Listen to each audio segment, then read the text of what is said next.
Steph? Mike, I guess there were stretches there in the second quarter, third quarter, where maybe you guys didn't play your cleanest ball. I guess, what'd you think of the way your team kind of handled that and still was able to come out with a big win? Well, they're really explosive. You know, I think they're really explosive. First of all, they'll tempo you. Second of all, the running back's good. Third of all, they have a few good receivers, and you can sort out what their names are. And then the quarterback, I think the quarterback's really good. Kind of a stud. You know, well, he's really fast. He's a guy that can get all of it if you don't keep a lid on him, and then he keeps it alive back there long enough that your coverage breaks down. And maybe not perfectly accurate, but he can throw it forever. So I thought that guy played really well, and I think he also gave, you know, opened up other things. The run, not just his, but other people's runs, and then also the passing game. And you know, he really is. He might be the fastest quarterback in the conference. I don't know. You know, so good for him. He's kind of hard to tackle. I thought we could have got to him a little more. We did some good things, so. Coach, for the second straight week, no sacks for your offensive line, but this time it was against the team that leads the conference in sacks. You know, what did they do well, and what can you say about their performance? I thought we blocked pretty well. I thought we were pretty good up front. Got a lot of yards on the ground, and that's kind of, you know, what they gave us to a certain extent. And then, you know, but we did throw it and did run it well, and I do think that's more of a credit to our offensive line. And then, you know, I thought Will did a good job managing the game, and so we did have a consistency that I liked pretty well. We stubbed our toe a few times and didn't finish a couple drives, but generally speaking, we were consistent. And I do think the more consistent team won this game. Paul? Coach, your team this year, and most of the time, every time an opposing team has made a run, your guys have responded to regain momentum. Is that more of a consistency thing or experience thing that you're seeing this year? Probably both. We played together a little longer, so I think that's helped. And then also, you know, we've practiced well, and you know, I think they, you know, a lot of those guys have played together at least a little bit, and so I think that's helped. And I think that, you know, now there's some kind of older guys that some of the younger guys can learn from. I keep getting ready to say we're an older team because it feels like that, because, you know, some of these guys started as freshmen and they still have nightmares thinking what that looked like. You know, well, now they're a lot older, so they're redshirt sophomores. So, you know, heck, yeah, don't get tired of them. A bunch of these guys are going to be here forever. Robbie? Coach, your running backs touched the ball 46 times, almost 300 yards. Had your best day running the football since you've been here. How much has that part of the game evolved, you think, over the last 3 years, especially with Dylan and Woody?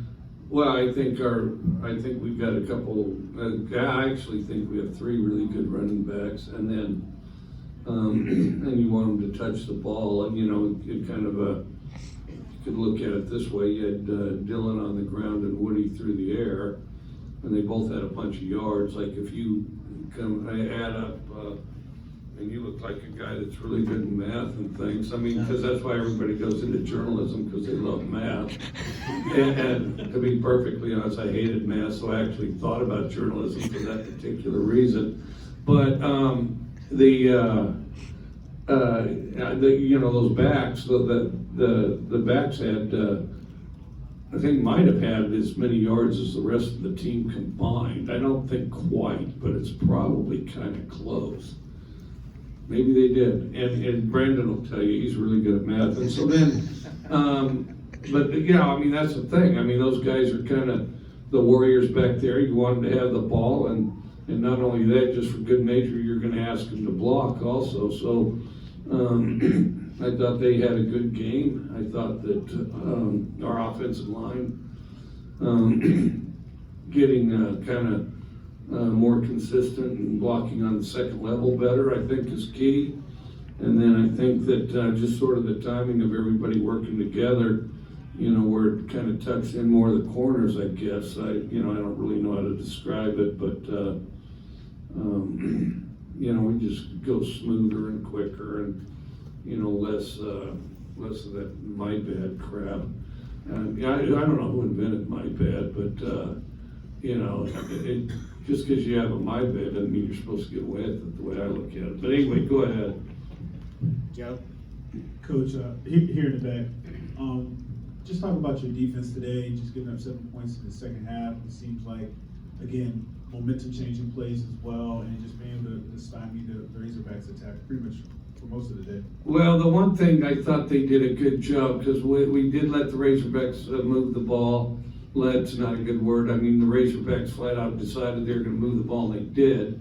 Okay, but the one thing, we kept playing every play, kept battling every play, made them execute as many plays as we possibly could, and then and in some cases broke them. In some cases, got the ball back. Like that stuff. Somebody gets a long play, well, we're going to tackle them anyway.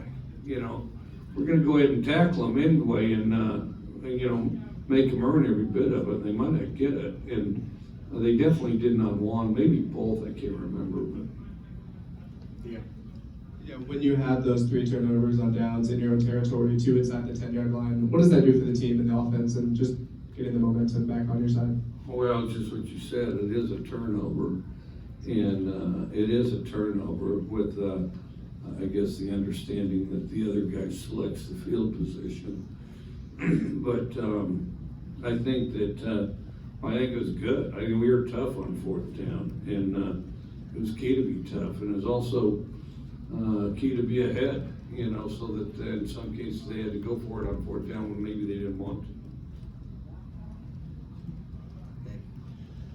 Coach, talking to the SEC network quarterbacks yesterday, they said one of Will's great strengths is he just doesn't give up plays. He keeps looking downfield and doesn't drop his eyes. Was that what made those 2 scramble touchdowns possible? I think so. One of them I thought he could have thrown earlier. But if you're late on it, you don't want to force the thing, and so he's pretty good about not forcing things, which is a good quality. And then the other one, they had him pretty well covered, and even now, I don't know how he threaded it into to Austin there. There's not a lot of guys or receivers or quarterbacks that have a lot of completion receptions that look quite like that. I mean, Brett Favre might have a couple, but not a lot. I mean, because he fit that in a very impressive fashion. I don't know how well you saw it, but that's one play I did see extremely well, and it really was quite impressive. Coach, today during the game, Will Rogers set the SEC career completion record. How impressive has it been to watch him rewrite all these records at this point in his career? It was good. It was good. If he threw for 6 more yards, he would have set the 400 yards a game record. I think he might already have it though. But if he does, he might as well try to get it again. But I don't know, 6 yards. One of those guys, Brandon will check everybody's homework, and hopefully they're off by 6 yards. We'll see.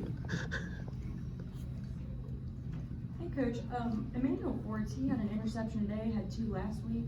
What's it like to know, from a coaching standpoint, how important is that for you to have that guy who seems to always be there right when you need him to be, to always, pick it off from the other team? It's critical. I mean, he's explosive, really quick first step, which I think is key. The other thing, he's a longer target than you think. He's got more range to him than you think. And the other thing, if you do kind of a highlight film with some of them that he's caught, even going through practice, I mean, some of them are quite remarkable catches. He can catch some balls that other people can't catch, especially at that position. Mike, you're just talking about the records that Will had. I think he still leads the nation in passing touchdowns. You said at media days in the summer that he belonged, in the Heisman conversation. Do you think he's backed that up and still belongs in that conversation now approaching the midway point of the season? Yeah, I don't think there's any question whatsoever. And, I'm extremely curious who somebody thinks is ahead of him. And, and typically what it is, and there's a lot of this going on nowadays, somebody just selects the biggest team that they can think of, and, the ones that they think, might go to the playoffs or be good down the stretch, or the ones that are closest to big media bases. And then some of them will just randomly stick a guy on a list who hadn't even done anything. And that happens all the time, so you can think about the absurdity of that, and that'd certainly give you a good article to write. Coach in the back here, good to see you again, David Edelstein from Yeah. JTV, CBS in Jackson. As you've talked about kind of watching your team just grow together, get older together, and perform better over these years, what are you feeling as a coach on the sideline that's just most impressed you, or that you feel like you're worrying less about coaching these guys during a game because they're just more capable together? We're less erratic. We're just less erratic. We're like, you're not begging some guy to be up and bring energy. We used to kind of be on a roller coaster all the time. Something bad would happen, you'd have to coax everybody to be happy. Something good would happen, you'd have to refocus them in. We've got a more steady nature to us, which I think has definitely helped. Some of that has to do with some of the leadership we have with players on our team, which I think has been helpful. And then, you have a bad series, they'll come back swinging, and then you have a good series, and that your chances are pretty good to have another high-effort series, although you do kind of try to keep an eye on all those things. And then I think as a result, all three sides of the ball in a lot of cases have complemented one another. Joel? Along those same lines, Coach, the last 3 weeks, you guys have been, pretty complete in a lot of areas of football. And just how proud are you of the response that you guys have had the last 3 weeks? Coming out of Baton Rouge is obviously a disappointment, but the response that you guys have had here at home over this 3-game stretch. Well, I think it's been great. Being here at home is outstanding. Can you imagine, if the game started right now, can you imagine what the energy in that stadium would be like?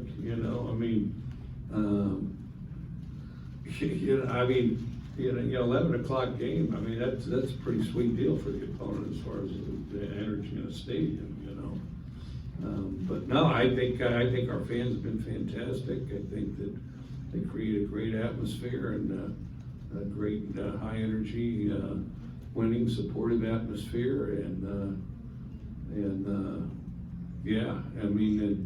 those late afternoon, early evening games are really special because then they, just let it rip with full bore. So Close it out with Steve. Coach, you kind of made headlines years ago with those huge offensive linemen. People kind of likened it to Space Invaders, but this group that you have, maybe not the prototypical air raid Mike Leach offensive line. Maybe what does it say about those guys who are maybe a little bit undersized and how well they're playing for it right now? Well, I think they're doing a good job, and we have a little better feet than some of the O-lines that I've had. But and I've always been one that likes getting as big as possible, because you're when you really get good, you can marinate them in the weight room for a year or two, and then you get the feet right from there. But I have always liked big though, and it's funny. I remember growing up, two really good teams. You had the Pittsburgh Steelers, and their offensive line was always small. When I was at Kentucky, I had the opportunity to meet Dermontti Dawson. And then also I met Mike Webster one time. That was amazing. But they always had small, really good feet, really active guys. And then you had the Oakland Raiders, and they just had monsters. Just big people. And it was a long ways just to even run around them, So no, I'm a big O-line guy, and I make sure everybody in that room knows O-line's the most important position, but they better carry that responsibility like that too.